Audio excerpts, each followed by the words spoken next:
In a small village surrounded by towering trees and blooming flowers, there lived a sweet girl named Little Red Riding Hood.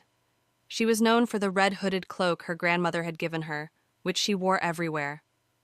One day, her mother asked her to visit her grandmother, who lived on the other side of the forest. "Remember, Red Riding Hood, stay on the path and don't talk to strangers." As Red Riding Hood walked through the forest, the trees whispered in the breeze. She marveled at the flowers and the birds singing, but she soon found herself straying from the path, intrigued by the wonders of the woods.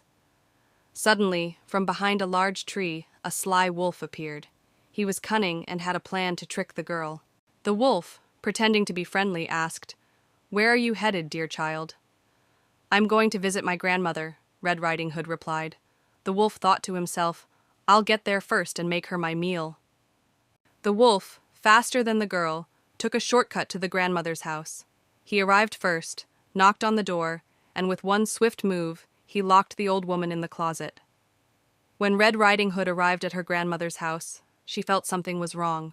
The door was open, and the house was unusually quiet. Red Riding Hood entered the bedroom and saw her grandmother lying in bed, looking strange. "Grandmother, what big eyes you have!" Red Riding Hood exclaimed.